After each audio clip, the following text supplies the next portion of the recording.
Se alguém te oferecesse um trabalho tranquilo, bem pago, mas em uma estrada completamente isolada, onde o único som durante a noite fosse o vento e o motor distante de algum caminhão perdido, você aceitaria?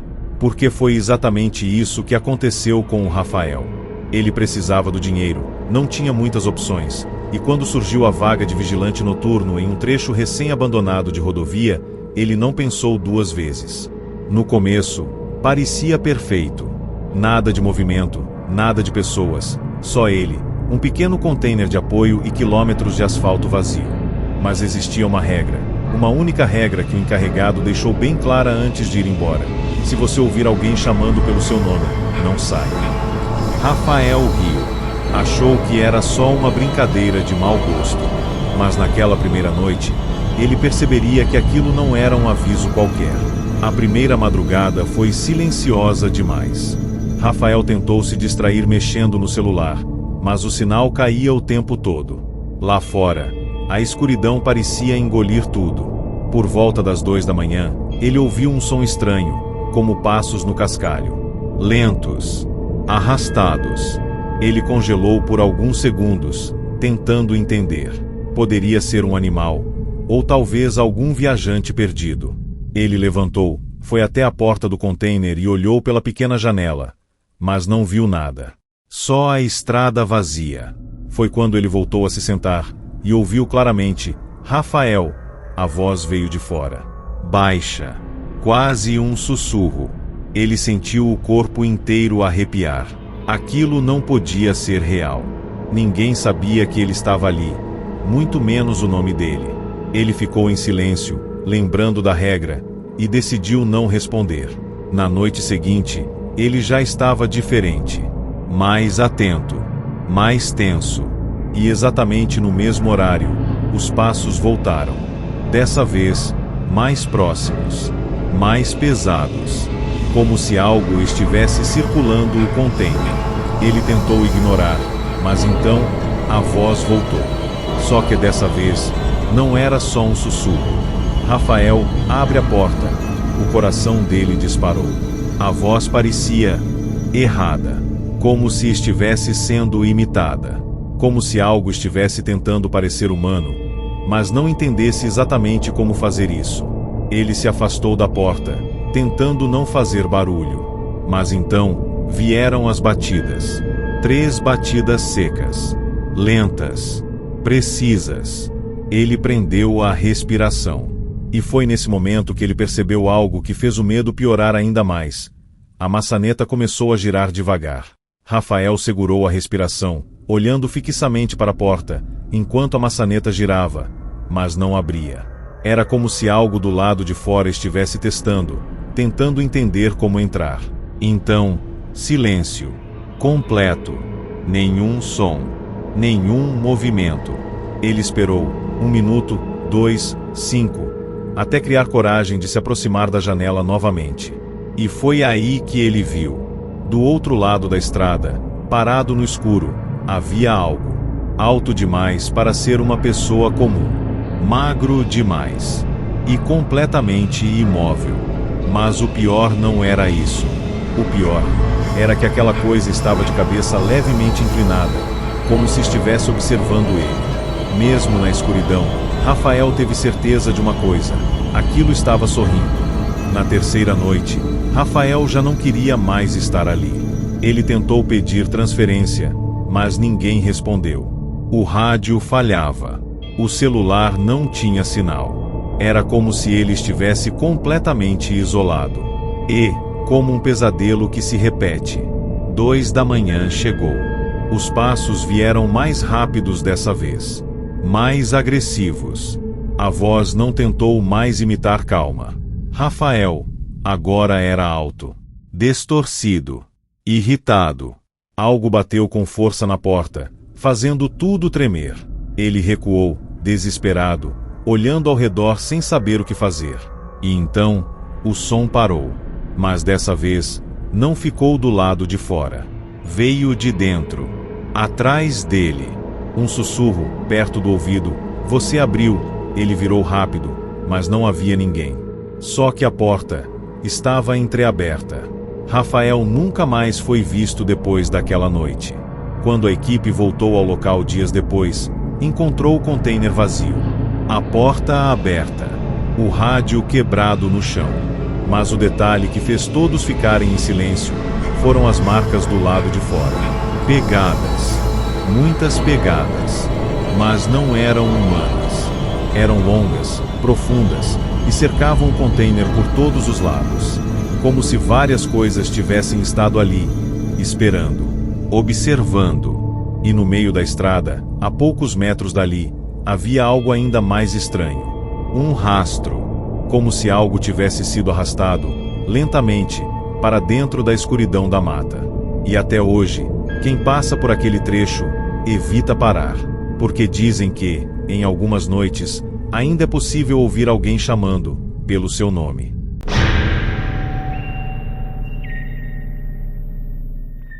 Se existe uma coisa que caminhoneiros aprendem rápido, é que algumas estradas simplesmente não devem ser questionadas. Você entra, dirige e sai o mais rápido possível. Sem parar, sem olhar demais, sem se envolver. Mas o Marcelo não acreditava nisso. Há mais de 12 anos na estrada, ele já tinha visto de tudo, ou pelo menos achava que tinha. Até começar a fazer uma rota específica, pouco movimentada, cortando uma região praticamente esquecida, onde o GPS falhava, o rádio chiava sozinho, e os poucos motoristas que passavam por ali evitavam até contato visual. Foi em uma dessas noites, por volta das 3 da manhã, que ele viu pela primeira vez a mulher na beira da estrada. Sozinha, parada, olhando direto para ele. E ali, tudo começou. Ela estava vestida de branco. Um vestido antigo, sujo de terra, rasgado na barra. O cabelo cobria parte do rosto, mas ainda assim, dava para ver que ela estava encarando o caminhão enquanto ele se aproximava. Marcelo reduziu a velocidade por instinto, mas algo dentro dele gritou para não parar. Aquilo não fazia sentido. Não tinha cidade por perto, nem posto, nem nada. Quem estaria ali, naquele horário? Ele acelerou e passou direto. Pelo retrovisor, ainda conseguiu ver a mulher, imóvel, virando lentamente a cabeça enquanto ele se afastava. Ele tentou ignorar. Disse para si mesmo que era só alguém em perigo. Mas, no fundo, ele sabia que tinha algo errado. Porque não era o fato dela estar ali, era a forma como ela estava. Na noite seguinte, Marcelo fez o mesmo trajeto. Tentou se preparar, dizendo que não veria nada, que aquilo tinha sido só coincidência. Mas, exatamente no mesmo ponto da estrada, ela estava lá novamente. Do mesmo jeito, na mesma posição, como se nunca tivesse saído dali. O coração dele disparou. Dessa vez, ele nem pensou. Só acelerou ainda mais. Só que, ao olhar rapidamente pelo retrovisor, ele sentiu algo que nunca tinha sentido antes. A mulher estava mais perto do caminhão do que deveria. Muito mais perto. Como se tivesse se movido rápido demais. Rápido o suficiente para acompanhar o veículo por alguns segundos. Aquilo não era possível. Não era humano. Na terceira noite, algo dentro de Marcelo quebrou. Ele precisava entender o que estava acontecendo. Então, quando se aproximou do ponto, ele desacelerou. O coração batendo forte. As mãos suando no volante. E lá estava ela. Igual. Sempre igual. Ele parou o caminhão. Ficou alguns segundos olhando, tentando ver o rosto dela por completo. E então abriu a porta. No instante em que o pé dele tocou o asfalto, a mulher simplesmente desapareceu. Não correu. Não se escondeu. Sumiu. Como se nunca tivesse estado ali. Marcelo travou. Olhou ao redor, confuso, tentando entender. Foi quando percebeu algo no chão. Marcas.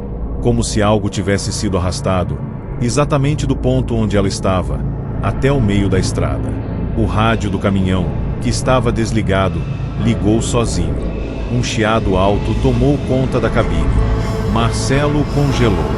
E então, Uma voz começou a sair, baixa, arrastada, repetindo o nome dele. Marcelo. Uma vez, duas, três, cada vez mais distorcida. Ele tentou desligar o rádio, mas não conseguia. A voz começou a rir. Um riso seco, quebrado, que parecia vir de todos os lados ao mesmo tempo. Desesperado, ele correu de volta pro caminhão e ligou o motor. E quando olhou pelo retrovisor, ela estava lá de novo. Mas dessa vez, não na beira da estrada. Estava atrás do caminhão. Muito perto. Com o rosto finalmente visível. E o que ele viu, fez ele pisar fundo sem olhar para trás. Marcelo abandonou aquela rota na mesma semana. Pediu transferência imediata e nunca mais quis falar sobre o que aconteceu naquela noite. Mas um colega próximo contou algo que ele revelou dias depois, em voz baixa, quase sussurrando. Quando olhou o rosto da mulher pelo retrovisor, não havia olhos, nem boca, nem expressão. Era como uma superfície lisa, vazia, como se aquilo não fosse uma pessoa, mas algo tentando parecer uma. E o mais estranho é que outros caminhoneiros começaram a relatar a mesma coisa. A mesma mulher, no mesmo ponto, sempre esperando, sempre parada, como se estivesse só aguardando alguém cometer o erro de parar e sair do caminhão.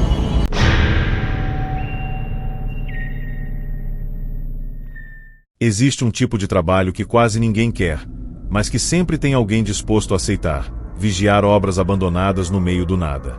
Sem movimento, sem iluminação, sem qualquer sinal de vida por quilômetros. Foi exatamente esse o caso do Eduardo. Ele era segurança noturno, acostumado com silêncio e solidão. Quando surgiu a oportunidade de trabalhar em um trecho de estrada em construção, que havia sido interrompido por problemas não especificados, ele aceitou sem pensar muito. O salário era alto demais para recusar. Mas havia um detalhe estranho. O turno dele começava à meia-noite e terminava às 6 da manhã. E antes de ir embora, o encarregado deixou apenas uma recomendação: se ouvir máquinas funcionando, não saia para verificar. Eduardo achou aquilo absurdo. Afinal, não havia energia no local. Não deveria haver som nenhum. Na primeira noite, tudo parecia normal. Silêncio absoluto, quebrado apenas pelo vento passando pelas estruturas inacabadas da estrada. Eduardo ficou dentro do pequeno container, assistindo vídeos no celular enquanto o tempo passava devagar. Mas exatamente às 1h47 da manhã, ele ouviu um som metálico, distante, como o barulho de uma escavadeira sendo ligada. Ele congelou. Aquilo não fazia sentido. Não tinha ninguém trabalhando ali há semanas. Ele levantou, foi até a porta e ficou em silêncio, tentando confirmar. E então veio de novo, mais alto, o som de algo pesado sendo arrastado pelo chão. Eduardo respirou fundo. Aquilo só podia ser alguém invadindo o local. Talvez ladrões de equipamento. Ele ignorou o aviso e decidiu sair para verificar. Do lado de fora, a escuridão parecia mais densa do que o normal. Eduardo usou a lanterna do celular e começou a caminhar em direção ao som. Cada passo ecoava no vazio da estrada inacabada. E então, ele viu, lá na frente, a poucos metros, uma máquina, uma escavadeira antiga, completamente parada, coberta de poeira. Mas havia algo errado. O braço mecânico estava levemente levantado e se movia devagar, rangendo, como se estivesse sendo operado por alguém invisível. Eduardo travou. O som que ele tinha ouvido estava vindo dali, mas não havia ninguém, nenhuma luz, nenhum operador, só a máquina se mexendo sozinha. E foi nesse momento que ele percebeu algo ainda pior. Havia marcas frescas no chão, como se aquela coisa tivesse sido usada minutos antes. O coração dele começou a acelerar. Aquilo não era invasão. Não era humano. Eduardo deu um passo para trás, tentando manter distância. Mas então, o som parou. De repente. Totalmente. A máquina ficou imóvel. O silêncio voltou, pesado, sufocante. E então, um novo som surgiu. Atrás dele, passos, pesados, lentos, como se algo muito grande estivesse andando sobre o asfalto inacabado. Eduardo virou rapidamente a lanterna, mas não viu nada. Só escuridão. Só que os passos continuavam, mais próximos, mais altos. Ele começou a recuar, tentando voltar para o container. E então, a lanterna piscou. Uma vez, duas, até apagar completamente. No escuro absoluto, Eduardo não conseguia ver nada, mas podia ouvir. E aquilo estava perto, muito perto. A respiração dele ficou descontrolada. Ele tentou ligar o celular de novo, mas nada funcionava. Foi quando ele ouviu o som de metal sendo arrastado, bem ao lado dele. Como se algo enorme estivesse passando, quase encostando. E então, uma voz, baixa, distorcida, saindo de lugar nenhum. Você não devia ter saído. Eduardo sentiu o corpo travar. Aquilo repetiu, mais perto, mais claro. Agora você viu. Ele tentou correr, mas tropeçou no chão irregular. E ao cair, sentiu algo tocar o pé dele. Frio, pesado, como ferro. Na manhã seguinte, quando os trabalhadores retornaram ao local, encontraram um container vazio. O celular de Eduardo estava no chão, completamente descarregado. Mas o mais estranho, estava do lado de fora. A escavadeira, que deveria estar quebrada há semanas, estava com o motor quente, como se tivesse sido usada recentemente. E no chão, havia marcas profundas, trilhas largas, pesadas, indo da máquina até um ponto específico da estrada. Um ponto onde encontraram o capacete de Eduardo, amassado, como se algo extremamente pesado tivesse passado por cima. E até hoje, ninguém voltou a trabalhar naquele trecho durante a noite. Porque dizem que, em algumas madrugadas, ainda é possível ouvir o som de máquinas funcionando, mesmo sem ninguém ali. Tem um tipo de serviço nas estradas isoladas que quase ninguém comenta, porque quem faz, raramente fica muito tempo. É o trabalho de manutenção de placas e sinalização em trechos esquecidos, lugares onde o mapa parece ter sido abandonado junto com o asfalto. O Jonas fazia exatamente isso. Ele passava dias sozinho, dirigindo por quilômetros sem cruzar com ninguém, apenas parando para verificar placas antigas, trocar sinalizações e registrar tudo em um relatório simples. Era um trabalho tranquilo, até ele receber uma rota diferente. Um trecho que não constava direito no sistema, mas que precisava ser verificado com urgência. O detalhe estranho, o supervisor apenas disse: se encontrar alguma placa que não esteja no relatório, não pare. Jonas achou exagero. Afinal, era só uma estrada. O trajeto começou normal. Sol alto, estrada vazia, silêncio absoluto. Jonas dirigia tranquilo, parando de vez em quando para registrar algumas placas antigas, muitas já quase legíveis. Mas conforme avançava, algo começou a incomodar. As placas começaram a mudar. Não eram mais apenas sinais de trânsito comuns. Algumas estavam tortas, outras completamente enferrujadas, e algumas tinham mensagens estranhas, que não faziam sentido algum. Frases incompletas. Palavras soltas. Como se alguém tivesse colocado aquilo ali sem seguir regra nenhuma. Jonas estranhou, mas continuou. Até que, ao virar uma curva longa, ele viu algo que fez ele frear imediatamente. No meio da estrada, isolada, havia uma placa completamente diferente de todas as outras. Mais nova, menos desgastada, como se tivesse sido colocada recentemente. Ele estacionou o carro alguns metros antes e ficou olhando. A placa dizia apenas duas palavras: não pare. Jonas franziu a testa. Aquilo não fazia sentido. Não estava no relatório. Não era um padrão oficial. Era só estranho. E foi exatamente isso que fez ele fazer o oposto do aviso. Ele parou o carro, desceu e começou a caminhar em direção à placa. Cada passo parecia mais pesado, como se o ar ao redor tivesse ficado mais denso.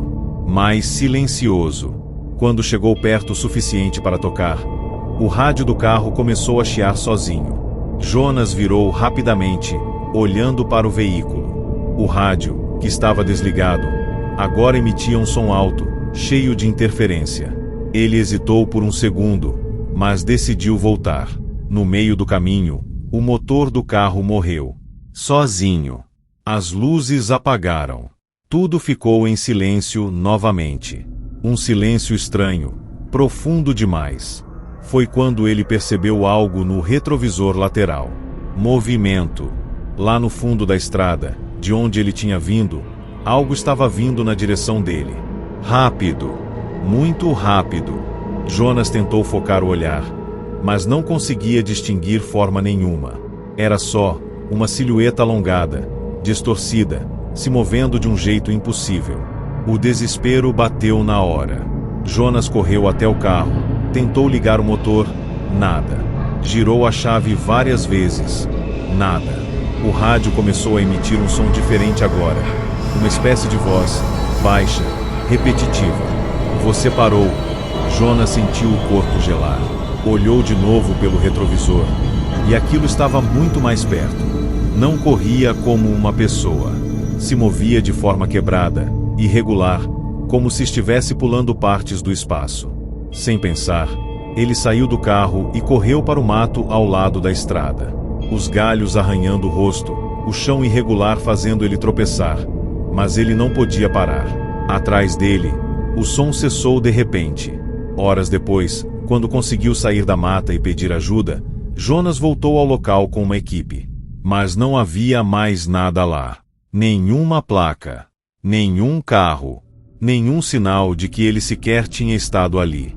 A estrada parecia normal, como se aquele trecho simplesmente não existisse mais. O mais perturbador veio dias depois, quando ele revisou as fotos que tinha tirado durante o trajeto. Todas estavam normais, exceto uma, a imagem da placa. Só que, no lugar das palavras "não pare", havia outra frase. Uma que ele tem certeza absoluta que não estava lá antes. Agora é tarde. E até hoje, Jonas se recusa a dirigir por qualquer estrada onde o sinal desaparece, porque ele sabe que, em alguns lugares, parar é exatamente o que eles querem.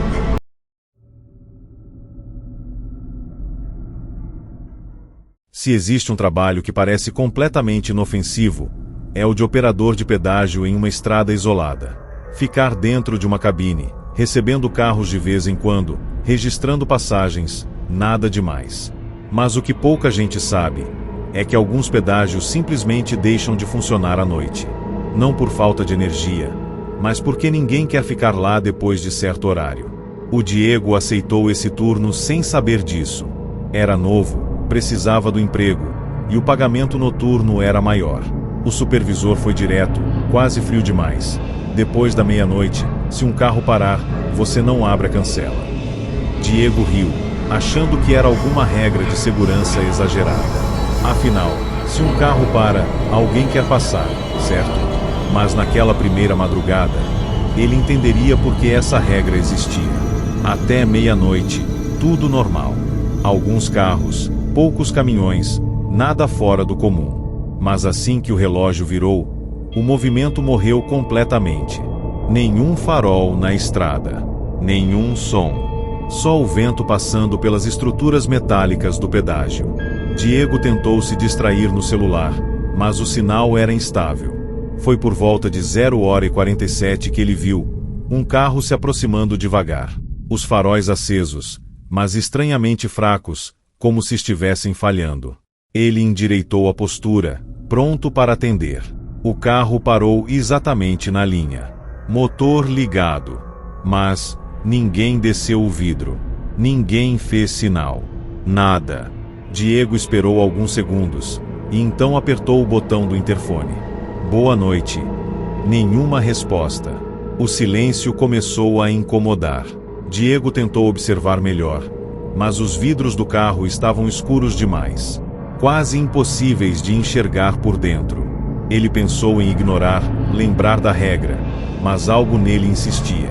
Talvez fosse só alguém com problema. Ele se levantou, abriu a porta da cabine e deu alguns passos em direção ao carro. "Senhor?", ele chamou. E então, o motor desligou. As luzes apagaram. Tudo de uma vez. O carro ficou completamente escuro, como se estivesse vazio. Diego parou no lugar. Um arrepio subiu pela espinha. Aquilo não era normal. Ele começou a recuar, quando ouviu o som da trava da porta do carro, destrancando sozinha. A porta do motorista se abriu lentamente, rangendo, mas não havia ninguém saindo. Nenhum movimento. Só o interior escuro, profundo, como se não houvesse nada ali dentro. Diego ficou parado, sem saber o que fazer. O instinto gritava para voltar para a cabine, mas o corpo não respondia. Foi quando ele ouviu um som vindo de dentro do carro. Não era a voz. Não exatamente. Era como um sussurro múltiplo, várias vozes sobrepostas, tentando formar palavras. E então, uma delas ficou clara o suficiente. "Abre!" Diego congelou. Aquilo não vinha de uma pessoa. Aquilo vinha de algo. Desesperado, ele correu de volta para a cabine e trancou a porta. As mãos tremendo, tentando ligar para alguém, mas o telefone estava mudo. Sem sinal. Sem linha. Do lado de fora, o carro continuava ali. Porta aberta. Silencioso. E então, a cancela começou a subir sozinha. Sem comando. Sem motivo. Diego arregalou os olhos. Ele não tinha apertado nada. O sistema estava desligado. Mesmo assim, a barra subiu lentamente, liberando a passagem. O carro ligou sozinho. As luzes acenderam. E começou a avançar. Mas enquanto passava pela cabine, Diego viu. Não havia ninguém no volante.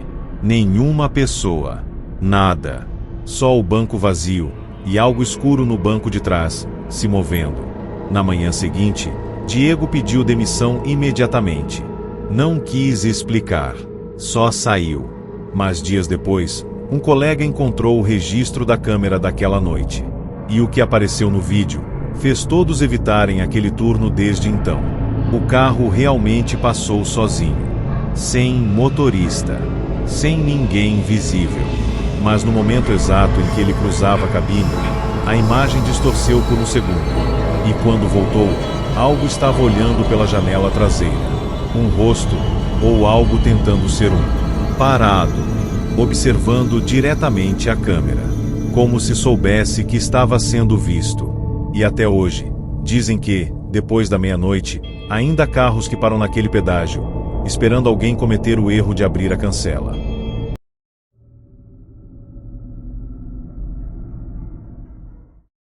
Se tem um tipo de trabalho que parece impossível de dar errado, é o de abastecer veículos em um posto de gasolina.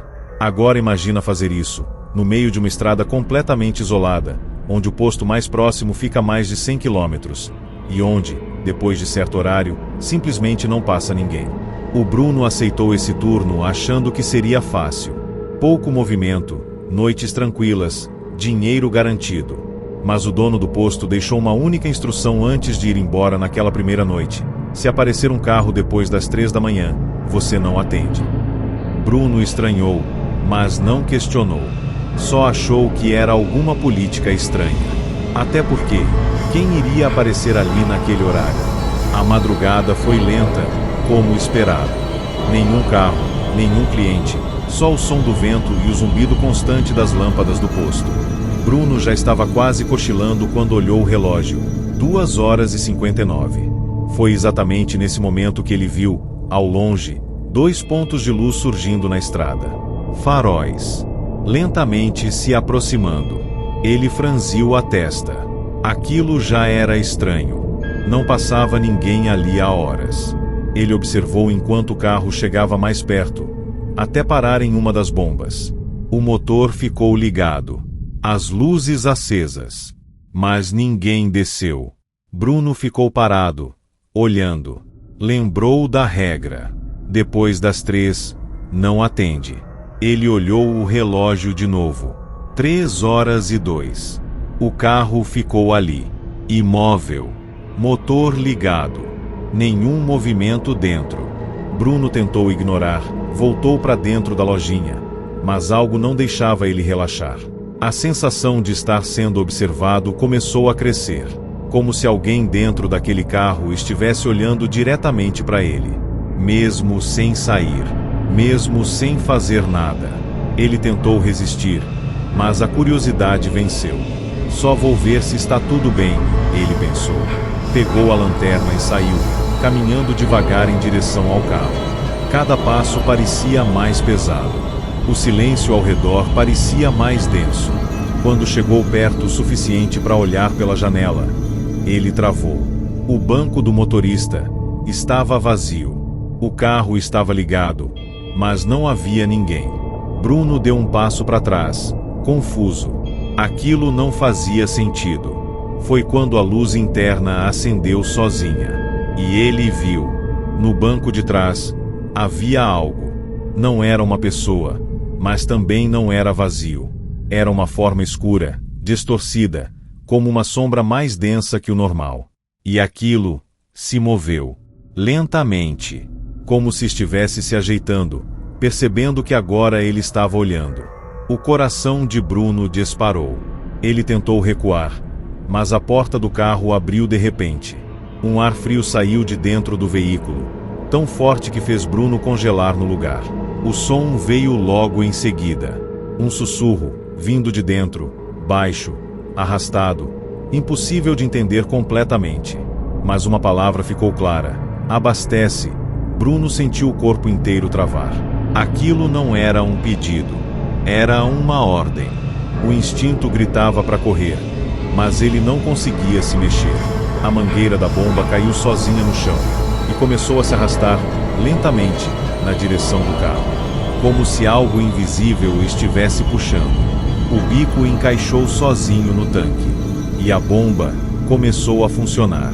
Bruno nunca terminou aquele turno. Ele foi encontrado horas depois, sentado no chão da lojinha, completamente em choque, sem conseguir falar. O carro não estava mais lá, mas o registro da bomba mostrava algo impossível. O tanque havia sido preenchido, com uma quantidade de combustível muito maior do que qualquer veículo poderia suportar. Como se aquilo não estivesse abastecendo um carro, mas algo muito maior. Depois disso, o posto foi fechado, abandonado. E até hoje, caminhoneiros evitam parar ali, porque dizem que, em algumas madrugadas, ainda dá para ver um carro parado na bomba, com o motor ligado, esperando alguém cometer o erro de atender.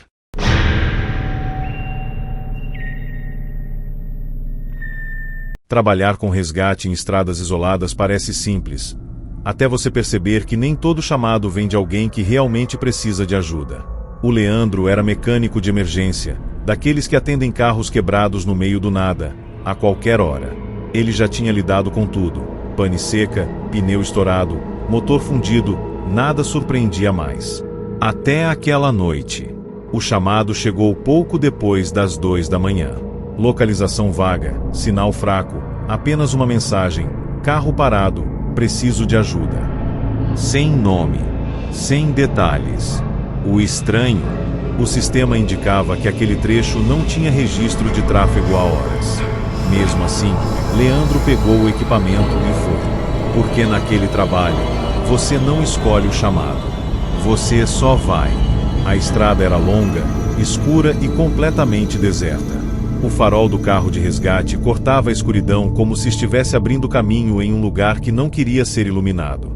O GPS falhava constantemente, recalculando a rota a cada poucos minutos. Mesmo assim, ele seguiu até o ponto marcado. E lá estava. Um carro parado no acostamento. Luzes apagadas. Sem sinal de vida. Leandro estacionou alguns metros atrás e desceu com a lanterna. Boa noite, ele chamou. Nenhuma resposta. O silêncio era pesado demais. Ele se aproximou devagar e percebeu algo estranho antes mesmo de chegar perto o suficiente. O carro não tinha placa. O arrepio veio instantâneo. Aquilo não era comum. Ainda assim, ele continuou. Trabalho é trabalho. Ao se aproximar da janela, tentou iluminar o interior. mas o vidro parecia escuro demais, quase absorvendo a luz. Ele bateu levemente. Nada.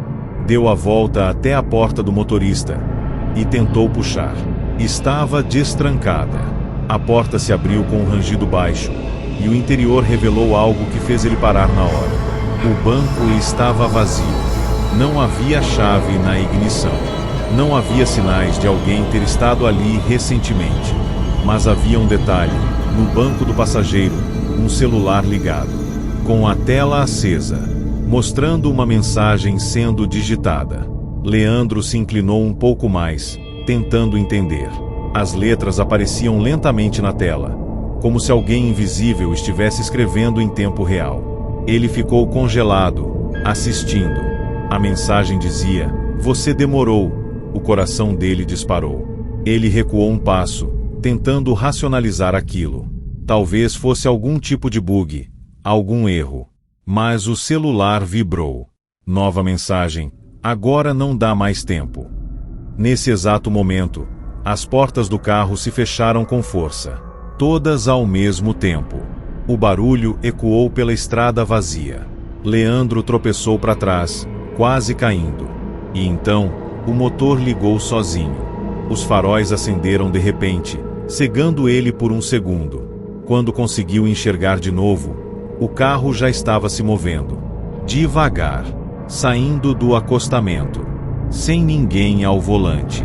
Leandro ficou paralisado, assistindo aquilo acontecer na frente dele. O veículo entrou na estrada, acelerando cada vez mais, até desaparecer na escuridão. Mas antes de sumir completamente, algo aconteceu. Por uma fração de segundo, a luz interna acendeu. E ele viu. No banco de trás, havia alguém, ou algo, sentado, olhando diretamente para ele. Imóvel. Esperando. Leandro voltou pro carro de resgate e foi embora sem olhar para trás. No dia seguinte, tentou registrar o ocorrido, mas o chamado simplesmente não existia mais no sistema. Nenhum registro, nenhuma solicitação. Como se nunca tivesse sido feito. O mais perturbador veio depois. Ao verificar o próprio celular, ele encontrou uma mensagem não lida, recebida exatamente no horário em que ele estava no local. Era de um número desconhecido, e dizia apenas: "Próximo chamado é você." Desde então, Leandro abandonou o trabalho, porque ele sabe que, em algumas estradas, nem todo pedido de ajuda deveria ser atendido.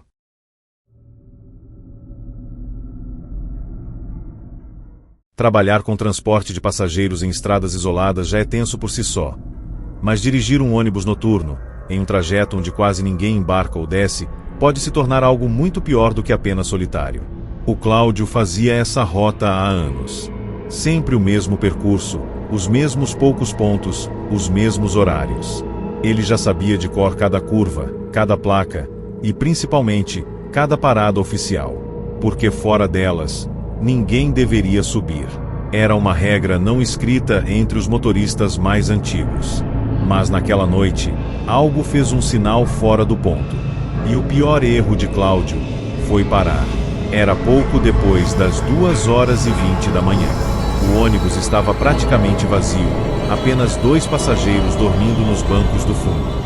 A estrada seguia silenciosa, sem qualquer sinal de movimento.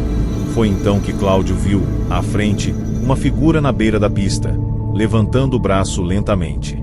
Não havia ponto ali. Nenhuma iluminação. Nada. Ele hesitou por alguns segundos, lembrando do que os outros motoristas diziam. Mas a figura parecia uma pessoa comum. Talvez alguém perdido.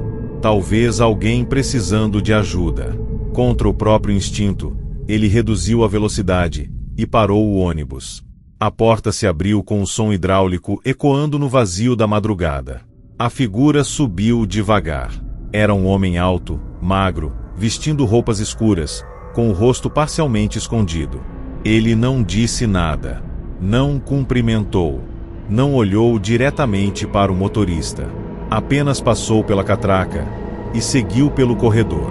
Cláudio observou pelo espelho interno, esperando que ele escolhesse um assento.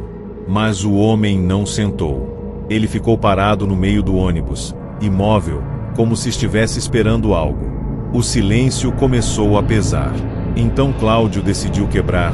Vai descer onde? Nenhuma resposta. O clima dentro do ônibus mudou completamente. O ar parecia mais frio, mais pesado. Cláudio tentou focar na estrada, ignorar, mas algo estava errado. Muito errado. Ele olhou novamente pelo espelho e sentiu o estômago gelar. O homem não estava mais no mesmo lugar.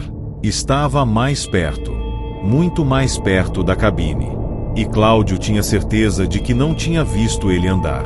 Nenhum som de passo, nenhum movimento. Apenas mais perto.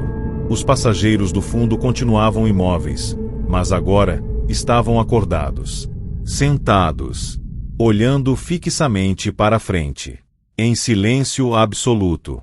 O coração de Cláudio disparou. Ele tentou falar de novo, mas a voz não saiu. O homem agora estava logo atrás dele, perto demais. E então, uma voz baixa surgiu, vinda de trás. Você não devia ter parado. Cláudio congelou, o volante tremendo nas mãos. Ele tentou olhar pelo espelho, mas algo impediu, como se não fosse permitido ver diretamente. Foi quando o ônibus começou a desacelerar sozinho.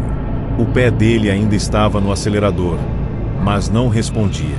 O veículo parou no meio da estrada, sem comando, e as luzes internas apagaram. Na manhã seguinte, o ônibus foi encontrado parado no mesmo lugar. Motor desligado, porta aberta, sem nenhum passageiro, sem o motorista, nada, como se todos tivessem simplesmente desaparecido. O mais estranho foi o registro do sistema. Mostrava que, naquela madrugada, houve uma parada fora do ponto, um embarque registrado, mas sem identificação, sem destino. E até hoje, motoristas que fazem aquela rota evitam parar naquele trecho específico, porque dizem que, às vezes, alguém ainda está lá, esperando levantar o braço e ver quem vai cometer o erro de parar novamente.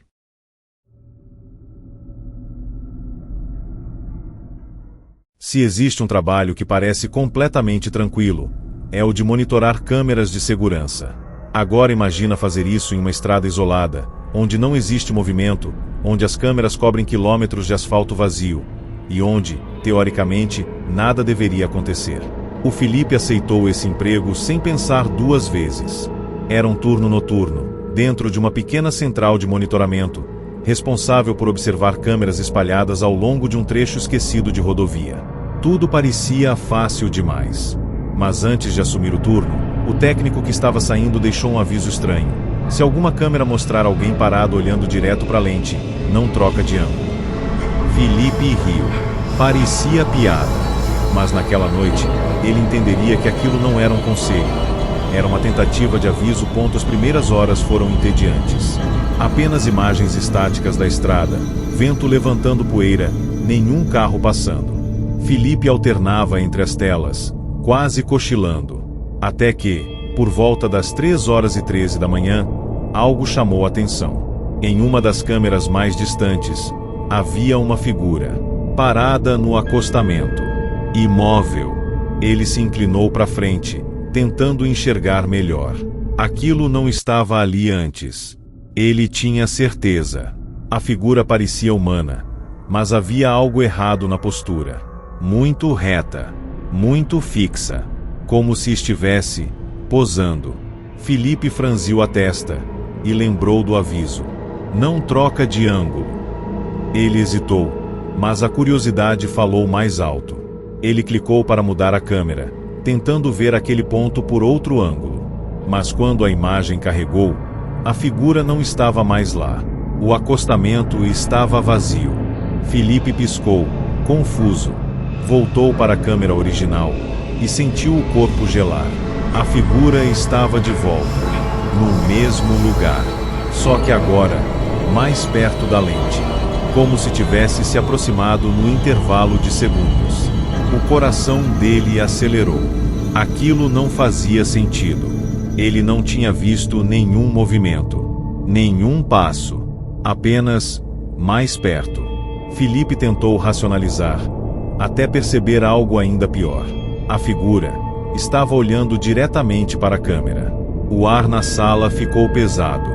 Felipe sentiu um desconforto estranho, como se estivesse sendo observado também. Ele tentou desviar o olhar, mas não conseguia. A imagem parecia prender a atenção dele. Então, a figura se moveu, não caminhando, mas mudando de posição de forma brusca. Agora estava ainda mais próxima, tão perto que a tela mostrava apenas parte do corpo, e o rosto, que não dava para distinguir direito. Era como se estivesse desfocado, ou errado. Foi quando o monitor começou a falhar. Linhas, distorções, e então, uma nova imagem surgiu na tela. Não era mais a câmera da estrada. Era a câmera interna da própria sala onde Felipe estava.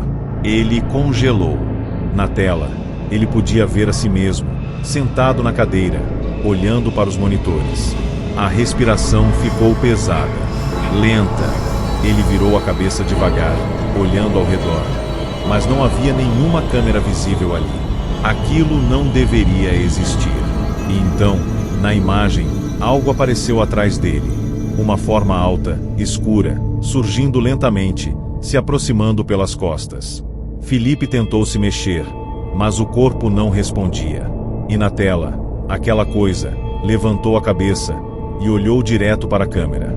Na manhã seguinte, a central foi encontrada vazia. Todas as telas ligadas, mas sem sinal de nenhuma anormalidade. Nenhuma figura. Nenhuma falha. Apenas imagens comuns da estrada. Felipe nunca mais apareceu. Mas um detalhe ficou registrado no sistema. Algo que ninguém conseguiu explicar. Em um dos logs, havia uma captura automática da última imagem exibida naquela madrugada. E nela, aparecia a sala de monitoramento. A cadeira vazia. E atrás dela, uma silhueta parada, olhando diretamente para a lente. Como se ainda estivesse lá, esperando alguém assumir o próximo turno.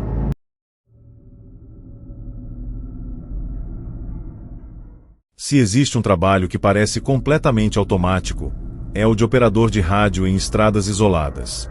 A função é simples: manter contato com caminhoneiros, passar informações de rota, alertar sobre acidentes, nada que pareça perigoso. O André trabalhava sozinho em uma pequena base de comunicação, no meio de um trecho onde o sinal de celular simplesmente não existia. Tudo dependia do rádio. Era a única conexão com o mundo lá fora. E antes de assumir o turno, o operador anterior deixou um aviso estranho, daqueles que parecem brincadeira, até você viver o suficiente para entender. Se ouvir alguém pedindo ajuda em uma frequência que não existe, não responde. André riu, mas naquela madrugada, ele aprenderia da pior forma possível. As primeiras horas foram normais. Algumas chamadas de rotina, caminhoneiros perguntando sobre condições da estrada, nada fora do comum. Mas por volta das 3h07 da manhã, o rádio chiou de um jeito diferente. Um som mais grave, mais arrastado, como interferência, mas organizado demais para ser só ruído. André ajustou a frequência, tentando limpar o sinal. E então, uma voz surgiu. Baixa, fraca, distorcida. Alguém me escuta? Ele franziu a testa. Aquela frequência não estava registrada no sistema. Não fazia sentido alguém estar transmitindo dali. Ele hesitou por alguns segundos, lembrando do aviso. Mas a voz voltou, mais desesperada. Por favor, eu tô preso. André respirou fundo e respondeu. Aqui é a central. Qual sua localização? Silêncio. Alguns segundos, e então o rádio estalou de novo. A resposta veio, mas não era normal. A voz parecia mais próxima agora, mais clara, mas ainda errada. Você já sabe onde eu estou. O arrepio foi imediato. Aquilo não era protocolo. Não era uma comunicação comum. André tentou manter a calma. Senhor, preciso que informe sua posição. O rádio chiou forte, quase estourando o som. E então, A voz respondeu, agora mais grave, mais pesada. Eu estou atrás de você. O corpo de André travou na hora. O coração disparou. Ele virou lentamente a cabeça, olhando para o fundo da sala. Não havia nada. Só a porta fechada e o corredor escuro além dela.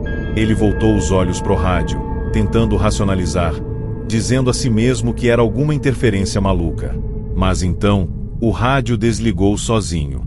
As luzes da sala piscaram, uma vez, duas, e apagaram completamente. O silêncio tomou conta. Um silêncio pesado, absoluto. E então, um novo som surgiu. Não do rádio, mas da porta. Uma batida, lenta, forte, 3 vezes. André ficou imóvel. O ar parecia não entrar mais nos pulmões. A batida veio de novo, mais forte, mais insistente. E então, uma voz. Não mais pelo rádio, mas do outro lado da porta. A mesma voz. Distorcida. Agora você responde. O desespero tomou conta. Ele recuou, tentando encontrar qualquer coisa para se defender. Mas não havia nada. A maçaneta começou a girar lentamente, rangendo, como se algo estivesse tentando entrar.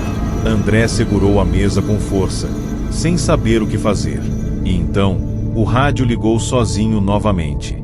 No volume máximo. Um grito, alto, desesperador, como se várias vozes estivessem presas ali dentro, tentando sair.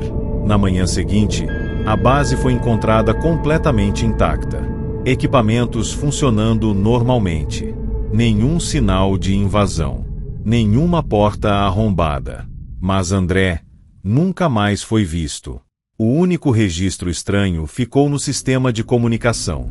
Um log de transmissão, feito exatamente às 3h12 da manhã. Uma mensagem enviada, da própria base, para todas as frequências disponíveis. E o conteúdo era simples, mas perturbador: contato estabelecido. Desde então, operadores se recusam a assumir aquele turno. Porque dizem que, às vezes, durante a madrugada, ainda é possível ouvir alguém chamando no rádio, pedindo ajuda, esperando alguém responder para abrir caminho.